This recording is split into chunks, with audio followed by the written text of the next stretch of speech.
बातमी पुण्यातून येते। पुणे विद्यापीठातील वातावरण अभाविप आणि एसएफआयच्या राड्यानंतर चांगलंच तापलेलं आहे। 4 वाजता एसएफआय आणि संघटनांचा मोर्चा असल्याने मोठा फौजफाटा तैनात करण्यात आलाय।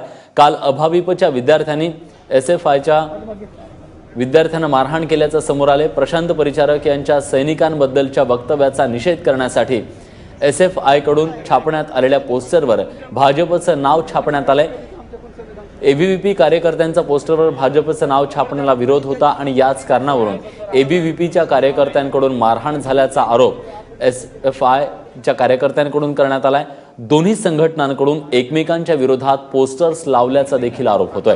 दरम्यान या प्रकरणी दोन्ही संघटनांच्या 9 कार्यकर्त्यांना अटक केली आहे।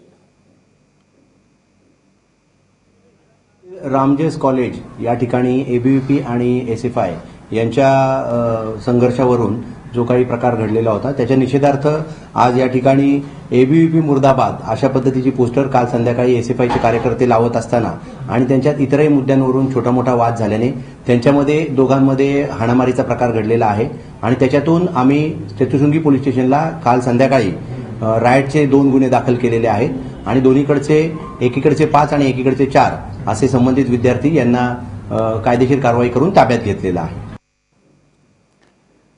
तेव्हा पुण्यामधलं विद्यार्थ्यांच्या संघटनांमधलं हे जे आंदोलन आहे ते आता तापलेलं आहे आणि याच सगळ्या आंदोलनाचा पुढचा अंक म्हणजे आज तिथं मोर्चा काढला जातोय। अभाविपच्या विद्यार्थ्यांनी जी मारहाण केली एसएफआयच्या विद्यार्थ्यांना त्याच्या संदर्भात आता मोर्चा निघणार आहे। त्या सगळ्या संदर्भात आता विद्यार्थ्यांची चर्चा देखील सुरू आहे आणि 9 कार्यकर्त्यांना पोलिसांनी अटक केलेली आहे। मोठा फौजफाटा पोलिसांनी तिथं तैनात केलेला आहे। एसएफआयच्या विद्यार्थ्यांना जी मारहाण काल झाली त्यानंतर हे सगळं प्रकरण अधिकच चिघळलेलं आहे। एकमेकांच्या विरोधात पोस्टरबाजी सुरू आहे आणि या पोस्टरबाजीच्या दरम्यान जो तणाव निर्माण झाला तो निवळावा यासाठी पोलीस प्रयत्न करत आहेत।